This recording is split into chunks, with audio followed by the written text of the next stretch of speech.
Palmyra, the astoundingly well-preserved and beautiful ancient city in Syria that was brought to the world's attention in 2015 with the shocking news of ISIS's destruction of it. Sculptures and buildings were destroyed, including the famous Temple of Bel, of which now only the arch remains.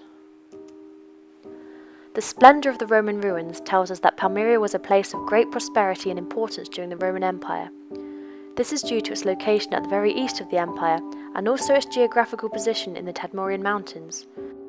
The mountains on either side of the city provide protection and also mean that roads can only go north or south, meaning that trade had to pass through Palmyra, making it a central hub for trade between east and west and causing a great fusion of cultures there. But what was Palmyra like before the Roman Empire?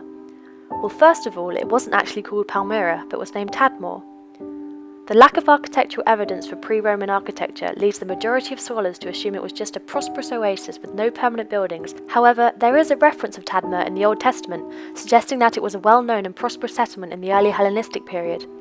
The second book of Chronicles states that King Solomon rebuilt Tadmor in the desert, but this has generally been interpreted as a mistake and that it is supposed to refer to Tamar in the Judean desert. The chronicler must have heard of Tadmor, but not Tamar, which tells us that it was a well-known enough place for him to assume it must be the place that Solomon rebuilt. Alternatively, it is possible that it is not in fact a mistake, as Tadmor would have been vital for Solomon to hold as a centre of routes in all directions and may well have still been an important place as early as 900 BC. Much later, in 41 BC, there is evidence that Palmyra was wealthy by this point, as according to the historian Appian, Mark Antony regarded it as worth plundering. The story goes that Antony intended to seize Palmyra for its wealth, but the Palmyrans were warned of the threat, so took all their possessions and fled to the other side of the Euphrates, leaving Antony's men to find a deserted city with nothing at all to plunder. There are some problems with this source though, which was written 200 years after the event, such as the fact that the Euphrates River is 200 kilometres away from Palmyra. Tadmor owed allegiance to the Seleucid king for most of the Hellenistic period, and fought with Antiochus III in the Battle of Raphia in 217 BC against Ptolemy IV.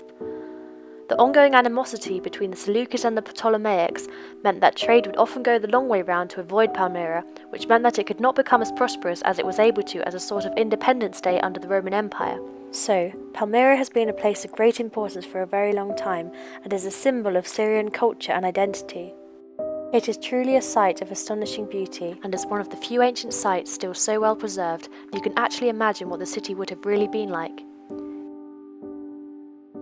It is vital that all efforts continue to preserve what remains of the ancient city of Palmyra since the attack by ISIS.